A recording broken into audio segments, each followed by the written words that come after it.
during this process were like, oh, you just should have your own show. Why don't you just have your own show? And I'm like, I don't want a 3-hour live sports show every day, people.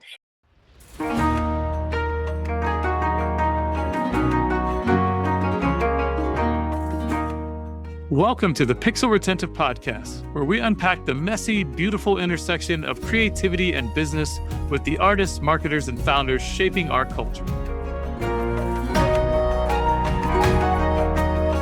Hey friends, I'm Carl, founder of Epiphany, and I'm the host of the Pixel Retentive Podcast, where we share our thoughts on creativity, art, and business. Past guests include Debbie Millman, designer, author, and host of Design Matters, Tim Thompson, founder and chief of RevThink, and Justin Johnson, founder of BMP Creative. I'm forever grateful for the supporters of our podcast, and we are always open for more sponsors that align with our creativity. That said, Pixel Retentive is brought to you by the creative gurus at Epic Made. Epic Made is a creative studio that produces entertainment quality animation and illustration for brands that want to stand out in gaming, entertainment, and pop culture. We help companies tell stories that resonate with imaginative audiences and turn viewers into fandom. Whether your brand needs creative strategy, an exciting trailer, a fully animated series, or just some engaging motion graphics, we got you covered. Visit epicmade.net and let's collaborate on your next creative campaign. All right. So with us today, we have Jennifer Magley. Welcome to the show, Jennifer. Hey. I'm so thrilled to be here, Carl. Thanks so much for having me. I was enjoying looking at your work before this call, and I was like, I might have to work with him, you know? I love it. Love it. I appreciate that.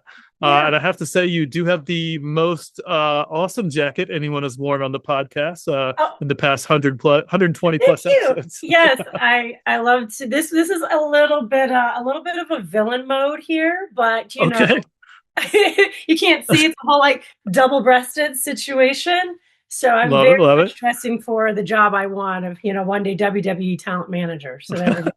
I love it. It's very much like a red version of your like the purple Joker blazer you would see. I guess that's the supervillain vibe you're going for. I love it. You immediately you get me. I'm here. We're on the same page. Awesome. All right. So Jennifer Magley is an on-camera host, social media contributor, and high-energy master of ceremonies operating at the intersection of sports, culture, and storytelling. She's a former professional athlete, NCAA Division I champion at the University of Florida, IMG Academy alum, and former Division I head coach. She now serves as the chief brand officer of the Basketball League, with features in People Magazine, ESPN, CNN, USA Today, Revolt, and Forbes, and over 165 talks delivered worldwide. That's all really incredible. Amazing. Thank you. The list in there is pretty extensive. Professional athlete, and not to mention D1 champion. That's obviously a deep love for basketball, and I'm sure that's threaded through lots of your life and career. So, it's really cool. Those media features are fun, right? Some of them I've contributed and been a paid contributor for, but the one, Carl, that blew my mind recently was after 39 years of daily grind and hustle, your girl finally landed a feature in Sports Illustrated.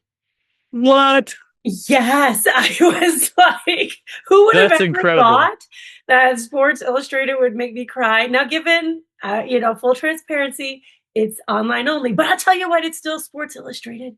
So we're going to take it. Hey, your name next to Sports Illustrated always feels amazing. And I'm going to, what's funny about that is it shows how many of my friends are non-athletes, because when I sent them, hey, I just got interviewed by Sports Illustrated, it's a feature. They said, girl, what swimming suit are you going to have? I was like, no. They go, oh, I forgot the sports part. I'm like, duh, what are we thinking here? So I'm going to take it as a prophetic, the sports as I swim in the future, if my sport did it, why not? Right? Why not? I love that for you. Well, that's incredible. So look, I'd love to the audience to get to know you a little bit better before we get into today's subject. So how long have you been in your industry, and maybe what do you even consider your industry, and what project are you most proud of so far? Oh my goodness. I've been in sports entertainment since I was about 3. I was modeling when I was a kid, got to model with some Miss Americas that went through the Fox News cycle, and you'll know their Oh, names. that was my next question, but you got it. You already, segued right in. Yeah. Perfect. I don't know if these queens ever have to work again, but they they did their thing. And Yep. I've been modeling since I was a kid, and then I was training every single day for tennis. So that 39 years, kind of that 39-year mark, to be able to finally get some recognition in that capacity was really neat, because I consider myself to be part of the industry since I was a kid. I love that. So you grew up playing a lot of tennis and excelling in that, obviously, and that's where you were a Division I champion, I assume, in Florida, right? Yes, yes. And I grew up at IMG Academy in Bradenton, Florida, which is a huge college machine now. It used to be a place to go when you wanted to be a professional athlete. And so that's where I trained 8 hours a day. That was a huge part of my childhood from the age of like 13 on. Because, Carl, when you get to a certain level and you live in the Midwest and you're just literally better than everyone, you've got to move to someplace warm where you can train every day. So this Yeah. work ethic, obsessive nature, pursuit of excellence, heavy on the pursuit, Yep. is what has always been a part of my life. That's amazing. Yeah, I loved tennis. Played a little bit growing up, but I sacrificed 3 ACLs to soccer, so Oh, I don't do fast left to right wait, I movements didn't even very know we often. had more than two ACLs. Yeah, well, look, I'm one of the rare people on planet Earth that's torn my ACLs and somebody else's. So Oh you can my only do God, that in the past, like, I don't know, 50 something year, however long they've been doing ACL replacements. that's But incredible. You're a medical yeah, mystery. Look at you, a marvel. stubborn and willful, I think, is Oh my the God. adjectives there. But yeah, I finally Oh, in my 40s, I'm like, I'm just gonna like chill out and do yoga and like, work on my business and my rest of my life kind of stuff. So see, that sounds really nice. I went through that mode, and now I'm in my big Mama Magley, muscled out, hulked out, bulked out, belly out mode. So I get that. Maybe you already went through that, but yes, this is all about like egg whites in the for breakfast. We're protein, oh rice, yeah. half cup of rice for lunch. This is where we're at. We're building a WWE body after 40. So I love that. Well, good for yeah, you. I started in a similar. I did a lot of acting and modeling when I was like 18, 19, and then I sort of love started that. my business and focused on that. But Yes, yeah, I'm just all about that health and wellness right now. Like I don't need to, like, I just want to feel good every day when I get up. My yeah. knees not hurt, my back not hurt, but I try to get in my 200 grams of protein every day. Like, Okay, okay. yeah, Do you do any sauna or any cold plunge? hot yoga, exclusively hot Hot yoga. yoga? Okay. Like I it's epic. It's like everything all rolled into one. It feels very like productive and efficient. It's got a yes. lot of zen, meditation, a lot of that, all the benefits of a sauna, and you just feel good for not dying by the end of the session. But the level of athleticism that it takes to do that is actually incredible. And when you look around the room and there's like 60 and 70-year-old people in there still doing it, I'm like, oh, this is where I need to plant my flag. Because like I can't even do what they're doing, and they're 60 and 70, and I'm like, I think I'm an athlete and very strong and very healthy, and like I just like I'm trying to keep up with the little nice old lady at the front of the room. Like No, it's I get it. crazy. So I had So this really wild hot yoga experience in my time when I was in my hot yoga season of life. And there was a girl in the class who I thought we were friends. I thought I knew her until the class started, and she was so perfect on everything that she was messing up my Zen.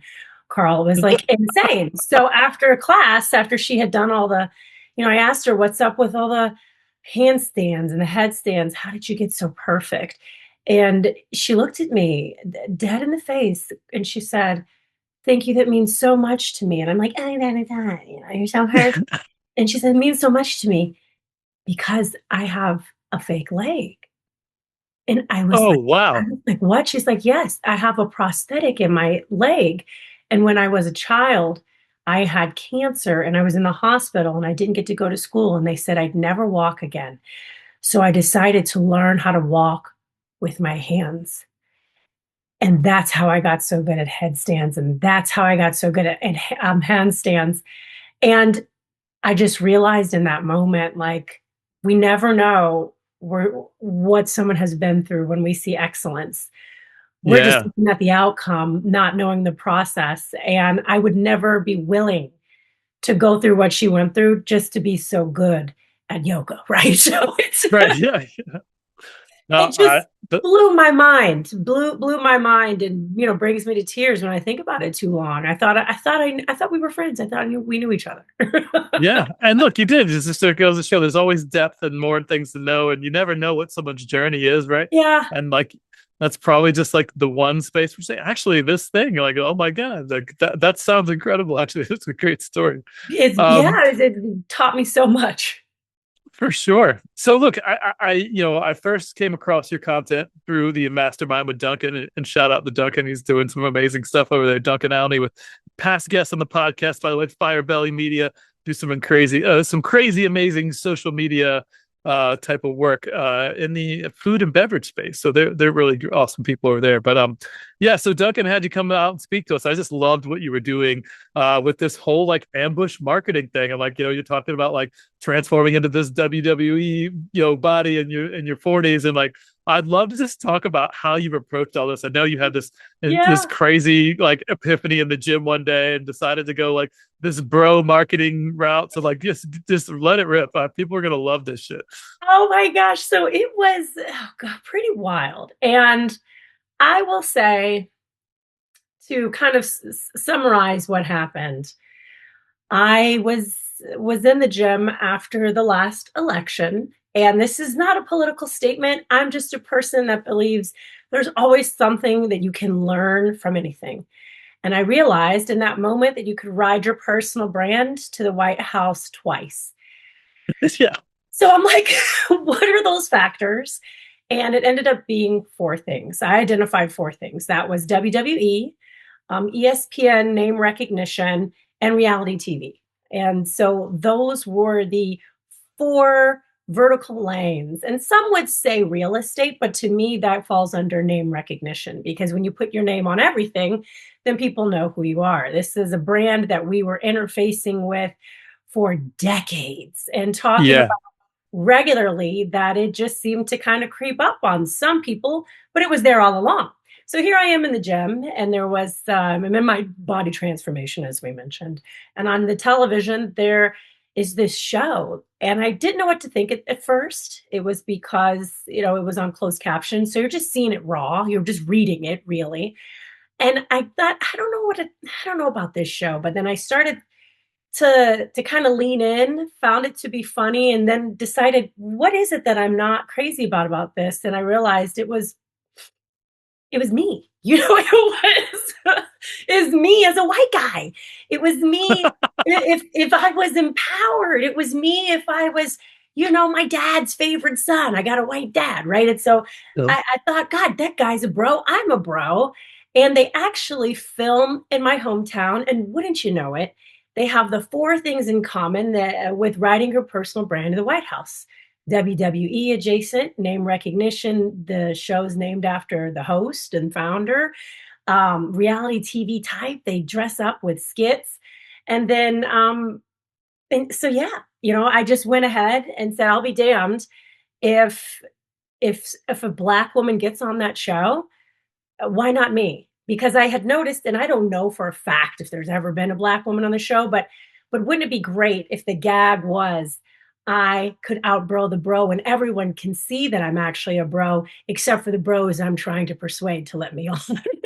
I love it. So we decided to make one piece of content to test Okay. that. How'd it go? Well, the one piece of content was I bought a wig off of Amazon, a little bit of a short crop volleyball coach type of wig, Yep. and two fake chains, a black tank top, and I already owned a very gaudy gold watch. Slapped on a black hair tie on my finger and became Pat McAfee, and cut a promo as the Pat McAfee Show. Was nervous. Carl thought I was going to shit my pants. Because again, this is a hyper local play. We all live in the same town. We have crossover friends. And this could go super sideways 100 million, 100 million to one. So I post the video, and the gag on that was it was Pat getting ready for his 3-hour live show. And for those that are not familiar with the Pat McAfee Show, because it's a very creative audience, it's kind of like QVC for men on ESPN every day, where they just gossip and sell like dude wipes and, Rams trucks and things like that. So Yeah, I love to joke these things when I see the commercials. Like, the other thing is about the show is that there's a lot of shit. Like there's a lot of clutter on the desks, right? So that was a part of the promo that I cut as him, as I'm moving stuff around on my desk. I'm wiping my pits with dude wipes, and I just keep kind of talking to myself and shaking my watch, like his little, his little mannerisms that he has. So I put the video out, and wouldn't you know it, within 15 minutes or so, I'm driving to a restaurant. By the time I get to my favorite restaurant, Borage and Speedway, shout out, he had commented and said, very accurate, with a laughing face. My cousin calls me from Florida. She's like, oh my God, did you see? They responded. And that's when we decided to move into the mirror exposure effect, which I'm sure your audience is familiar with, the mirror exposure effect. What do you think? I don't know. Let's break it down. Mirror exposure effect dates back to the 1800s. So we've heard about this mostly in the 1960s. There was a psychologist that made it very popular. And the concept is that if a person is exposed to a brand or a product initially, and they like it or they don't hate it, they just need to see it more. Simple as that, right? So bless his heart, that brand, because again, this show is named after him. The Instagram is his name. They posted this comment, and they had no clue that kicked off a 365-day campaign to land on the show, not as a guest, but maybe as a contributor, but truly to get an answer out of the show about me being on it. And this got a bit larger than life. This thing grew beyond me. And this is where you sort of really leaned into this idea of ambush marketing, right? Like, how do we just get in this guy's face on the internet in every way possible? I mean, when I say I'm a nerd, it's so funny because a lot of people during this process were like, oh, you just should have your own show. Why don't you just have your own show? And I'm like, I don't want a 3-hour live sports show every day, people. If you can't see that I just want to be a contributor, that I just want to be on a team, or that I just want to have a proof of concept, then I think you're missing the point, right? Yeah. And the point here was that we are going to create original content based in the style of Ashton Kutcher, Punk'd, Nathan Fielder's Nathan For You, and Tim Robinson's I Think You Should Leave. Carl leaning very heavily on social awkwardness, leaning into their brand of patriotism, keyword search, all the same keywords, all the same language, all the same mannerisms, so that we can eliminate anything that would make me seem even more different than I already am. So the concept of ambush marketing is not original, obviously, for me, but the two books that have made it most popular are All the Worst People, and Trust Me, I'm Lying. So one is written by the former press agent for Gaddafi, and the other one is written by Ryan Holiday, who's now like a stoic dad or whatever that owns a bookstore in Texas. But before that, they were mass media manipulators that specialize in ambush marketing or brand jacking. It's also known as brand jacking. So yes, these are the tool guides. These are the templates that we followed stylistically and strategically. Awesome. So you did 365 days of cultural experiments, essentially, like doing all these, like, and I went back and watched a bunch of it. I was just like, this is hilarious. And it's like intent, like they're just little skits, right? Like you described, like Ashton Kutcher type of things. And like, I love it. And it ended up culminating. You said you like a thing happened at the end that was pretty exciting, right? Like, well, yeah. So some of these, when we say like posts every day, it's not like, oh, just pick me. The narrative is no one asked me to do it, but it's going to get done. Right. So you'll hear certain phrases over and over again. And some of the content included 3 fake shows, including a whole full series of deadpan interviews. So like season 1, this show has no intention of ever returning. It was called Faux Real. It was Between Two Ferns meets Sunday Conversations. I asked the guy, Scott Pollard, who is a famous NBA basketball player, and he used to be on the show Survivor. I said, gosh, is it true what they said? And I'm very serious, right? I'm like, is this true what they say about big guys? Big hands, big feet? And he said, wouldn't you like to know? You'll never know. And I said that they are predisposed to have, congenital heart disease, and he had heart issues, and he had just had his heart replaced. Oh, and shit. He was, that February, and he knew it was coming. He was in on it, but he still, responded. And then after that, I was like, I know you love your wife, but you got a new heart. Does your heart still belong to your wife, even though it's yours, And so he so graciously came on my one fake show, and the other 2 fake shows to get on, one real one.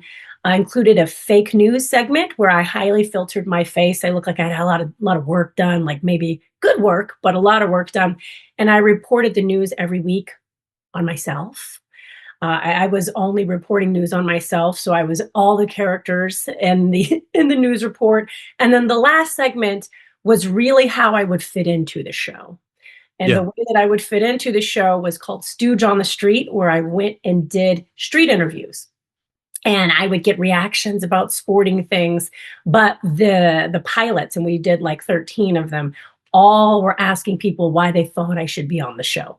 So it was one of these things where you've got a little bit of a Russian nesting doll, and the content became very elaborate.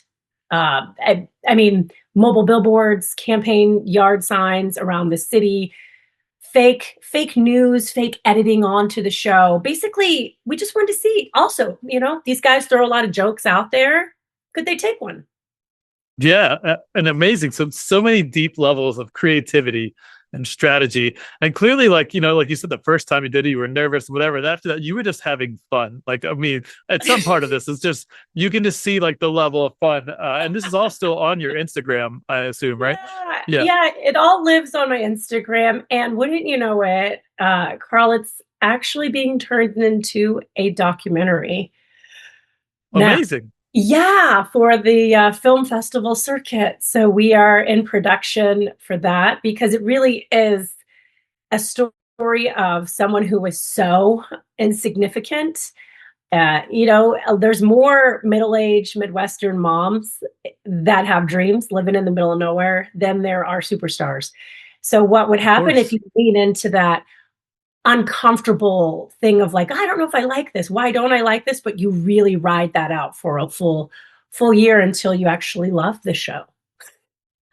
I love it. So what did this experience teach you about turning like your personal ambition into like this structured storytelling thing that's now becoming a documentary like that? That has to be incredible, right? And I assume that also led to the Sports Illustrated thing, or are those totally separate? Oh yeah, it all comes together. So what it has taught me is, when I lead with the one point of criticism that used to defeat me, then I'm unstoppable. So if you say to me, oh girl, you're so thirsty, it's like, bitch, don't you think I already knew that? Good. You lead with your insecurity as a shield kind of thing. Yeah. And then what do they have? What are you going to say to me? The gag is I'm thirsty. The joke is that we all know it. So now what? Sit back and enjoy the content and let me be your dopamine addiction. Because at the bottom line, I am not ashamed for my ambition.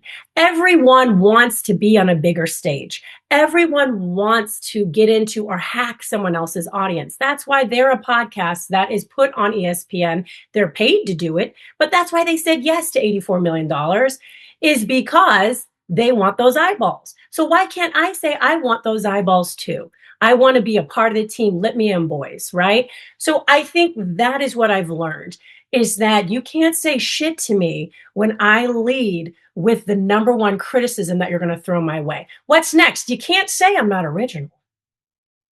I mean, that's just not possible because I haven't ever seen anyone make as much noise over a 365-day quest and do it now for 3 seasons. This has become my shtick. This has Yeah. become my thing. So now we're in season 2, and how this led into Sports Illustrated is that in season 2, we are now going for 100 stages in 365 days. And the best part is, if people hated my Stooge Quest, as it was known, because they call themselves Stooges on the show, if they hated Stooge Quest, then they too get a chance to grant me a stage or a show. And what's the stage? Anything with an intentional audience. And if you loved it, even better, you too have an opportunity. So this has gone from passive brand to now community. And everyone is rallying. Everyone's bringing me opportunities, which is so wonderful. And the beautiful thing is they still have a chance to be part of my 100 stages. They can still be the good guy. At the end of the day, they're still the heroes. Isn't that amazing?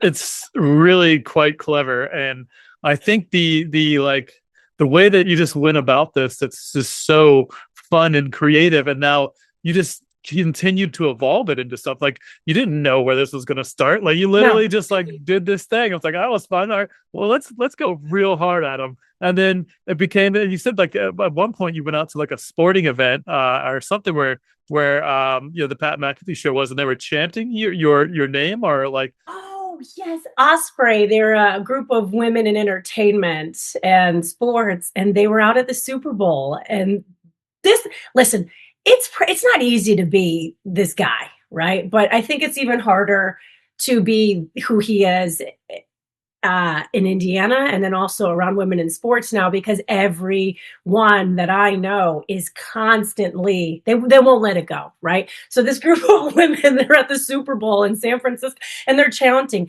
Magley, Magley. And they message me back, and I'm like, oh my God, no way. This guy's getting ready to go on air. And they're like, Magley, Magley. And they said he looked at him and rolled his eyes. I don't know if it's true, but all I can say is bless their heart for trying. Bless everyone's heart during the NFL draft combine that was in town. I'm getting messages. Oh, I saw him going into the hotel and I stopped him. And I said, when are you going to have her on the show? Now, here's the thing. That show doesn't need me. I'm not bringing an audience to that show. That show is a rocket ship. It's not like I'm going to give it fuel, but what I am going to give it is an opportunity to go and have conversations in different spaces that still pertain to sports, sex, race, whatever it is. And now it's easier to have the conversation because somebody else is in the room, or somebody else made a 30-second video for the third hour that frankly not many people are watching on YouTube, right? Compared to their huge audience during the 2 hours on ESPN. So that's the value add. And bless everyone's heart for just trying. Even my dad made a plea. That video did perform very well. My dad and my mom were like, please just make it stop. Right. We just don't want to hear about it at the dinner table. He was just having a fun time with it, And it was a hell of a time. It was so much fun. And at any point, to be clear, any point they could have said, hey, seats taken. We appreciate the enthusiasm. And it's over, Carl. The quest is over.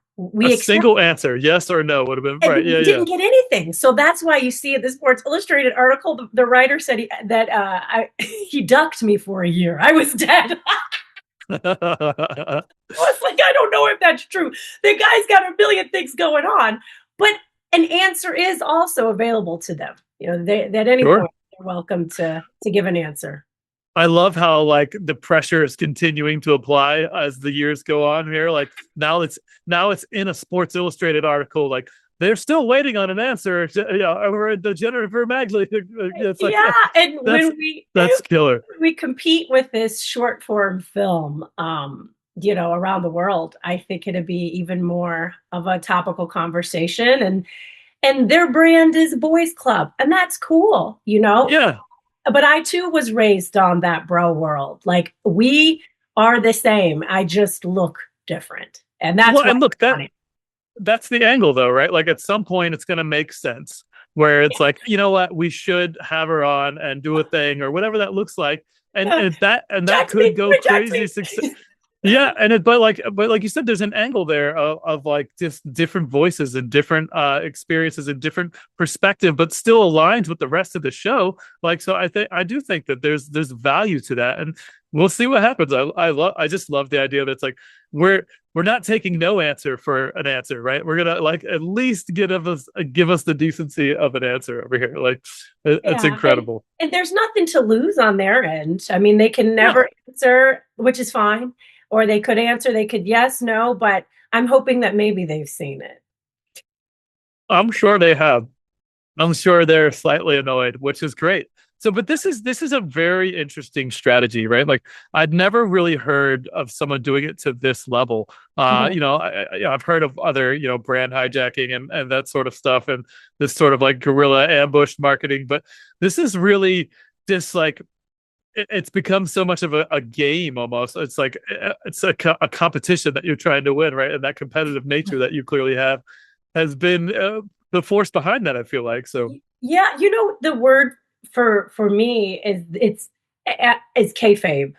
We see this concept with WWE that comes from the circus, and it's also the concept of suspension of disbelief. When we all go into a movie and we say, I'm going to be quiet and stare at the screen and believe that Tom Cruise is 6'2" and doesn't have a monotooth. We are going to believe that this little tiny petite powerhouse packed man is doing everything that he's doing. And then and instead, some people want to stand up and point at the movie and say, it's not real. I see the safety line, right? That's what we're doing right now is we are Mm. kayfabing. And this is a part of writing a personal brand in the White House is that there is a suspension of disbelief. So if social media is a screen, if social media is our way of communicating, why must we play by the rules of reality? Why can't we kayfabe a little bit more in brands and in personal brands? And the ones that do it well and do it right, they ride into the sunset the way they want to. So I'm just an individual that's built a brand that's now a community and a movement for more fun and outrageous content. And that's where the through line is for me. Yeah, and it's working. I love that. So, what's the future looking like? I know you've got this. You've already done the interview for Sports Illustrated, which is cool. But what's the like any other big things on the horizon, or that you can talk Oh, about? Or yes. So in season 2 so far, we've been invited. We've been on New York City Fashion Week, sitting front row, auditioned for Drewski. Most recently, I was asked to, oh gosh, Carl, I don't even know how to roller skate, but I went out for roller derby. And I went out for roller derby, and this is a whole plot line on season 2 because I wanted to be an announcer because very WWE adjacent, sure, yeah, kayfabing characters and all of that. And wouldn't you know it, I finally got the call. So this weekend I'll be announcing 2 roller derby matches, bouts. I'm so excited for that. I'll be milking a cow competitively this summer. I mean, this is all just massive range. I did NFL Media Day with St. Elmo. I was working Rev Indy for the Indy 500 on behalf of Dry Bar and the City Mom. So what's happened is, I've been hired to do comedy and then do Microsoft Excel World Championships on ESPN in Vegas. So I've had all of these huge opportunities because in my pursuit of a target, I went micro and I've ended up having a macro effect. So I don't care about being viral. I don't care about likes when I have one target. And that's what I learned in season 1. So season 1, one brand, we go hard for that. And season 2, one concept. And that is how people can accept me. Because if I just do all these things randomly, they're not going to get it. But if we have one goal and then we show up multiple times a day for that one goal, people then will show up for you. yeah. I love that idea, and you became like a local superstar, and have been leveraging and growing that, right? Like I Yeah, see that. that's kind. it's like a lot easier to do than trying to like boil the ocean. Like, let me get famous everywhere. Like, let me do No, like a yeah. little local thing, like you did started with, and just like latch on and build that from there. And look, it's I mean, so. it's about real estate to me, right? So Mm, real estate to me is the greatest thing that we have in our power is our attention and our focus. Well, maybe you don't like what I'm doing. Maybe you don't fully understand at first, but you're mhm. going to be thinking about me. You're going to be thinking about me constantly. And you're going to keep asking yourself that question. Is it going to happen? Is she going to get on that show? Is she going to get on 100 stages?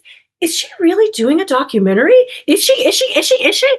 And before you Right. know it, you're a part of the story too, because you're liking, you're commenting, or what I get more often, you're sending me messages.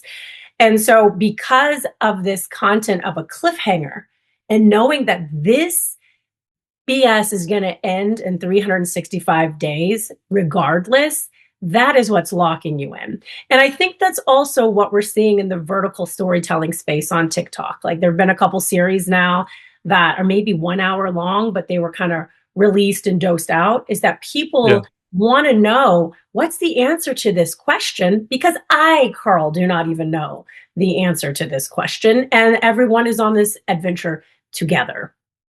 I love it. And so it's really fantastic storytelling threaded in with this great community building, and they get to be a part of that story and a It's part of interacting with it and part of growing it. And that's how it's grown, right? Like, because the people are excited to hear and see the update tomorrow, and then they happen to run into this person or that person, and right. everyone's sharing. Yeah. So it's really, really cool. Yeah, I haven't Thank seen you. anything like it, honestly. Well, we're filming season 3 now. So I'm actually working on 3 seasons at once, which is pretty intense with Yeah.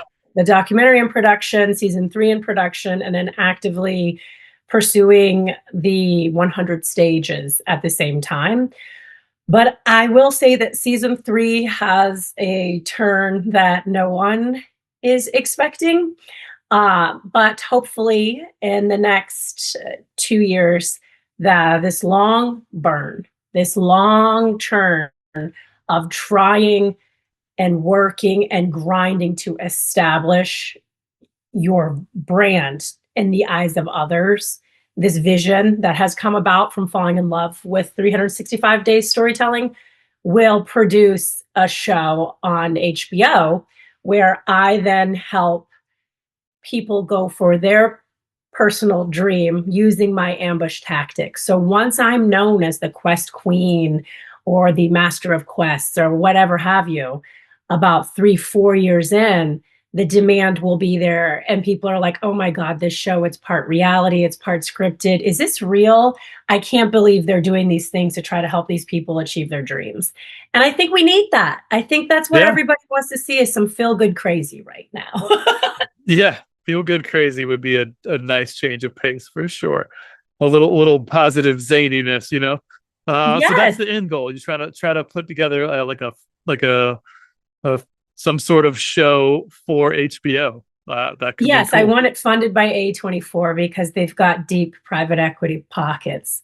So Oh yeah. I think they Well, put a let's. lot of most of their projects they put on HBO. I mean, look, I'm not talking Marty Supreme level, like, scale in a sphere or whatever, but I do think that all of the familiarity of a business template show where the expert comes in and helps you out, like Nathan for You, and he did with his quirky concepts on that show, Nathan Fielder. I really think it would be wonderful to see people's personal dreams coming true. And by then I will have years of doing these type of elaborate missions.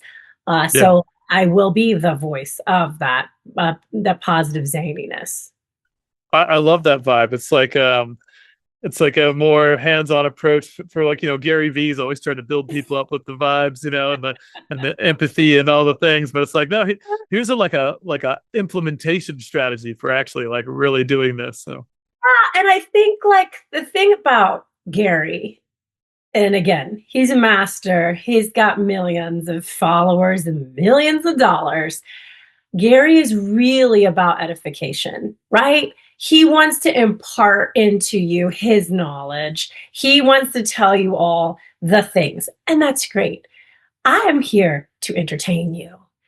Yeah. So if you are edified through this form of entertainment, great. Sure. I am not leading with you know what you need to do? Yeah. I'm going to be like, you know what would be really unexpected? So I think that is where we have a little bit of a difference, is that Sure. he has had so much success that he wants to edify, whereas my success is coming in the form of doses of entertainment. Yeah. Yeah. That totally makes a big difference there, and is infinitely more engaging, I suppose, depending on what your perspective is there. So what you're looking for, right? Like, it's always that's what the world's about, just lots of different flavors of things, which is amazing. So I love it. I love it. Let's see here. So I think, what's something that's like a gamble, like something creative, something in your head that you've been like chewing on that you haven't quite pulled the trigger on yet, that you might want to do in the near future. So Yeah. Well, as of right now, the storyboard for the documentary is that the quest ended in November. So the quest ended November 12th of 2025. Season 1 ended Stooge Quest. But I was challenged by one of the producers when she said, no, Jennifer, the quest really ended when this unusual moment happened. We got some feedback that was very unexpected. And so since it was kind of traumatic, it impacted the way the quest season 1 ended. So one thing we're kicking around with this storyboard is that, in my own personal life, in dealing with trauma, it's always been that when I reach out one more time to that person, I always feel closure. I feel a lot better about the situation. And that rings true. It's just what it is. And coming from a background of sports, sometimes you're reaching out to more people than maybe you want. And so it only serves that, I think we just need to try one more time. We might need to just try one more time to get an answer. And that would be a very large scale first person camera crew hits the road. Kind of last ditch effort, which will potentially be the final 15 minutes of this very short film. So that is the thing that is still waiting in the wings and being compiled right now, is maybe we just need to try one more time. Maybe. I love it. I love it. Maybe just like really apply the pressure. It's like, so we're coming, we used to make a whole campaign about when you're going to show up, and then show up. Well, just like a bunch of just like very like cameras live up. Just really reminds me of like Cheaters or something, where they just roll in with the crew and just like recording shit. That would be cops. Or cops. Yeah. You might be both. You're gonna need to leave the property. You guys are not allowed to be here. That's exactly right. Oh gosh. So that's what is making me currently a little nauseous. And the wild thing is at any moment, anything could change. So we're in production creating this story, but what is the story? What if you wake up and you've been invited, or you've received an answer, so you can only go with the information that you currently have, and then try one more time. And then, hey, then it's just a stand-up special that when you mention it, it's Well, I'm sure, the next creative idea is always inspired by the most recent things that have happened. So like, let's say they reached out to you like after this podcast, they was like, hey, we're going to have you on the show now. Finally.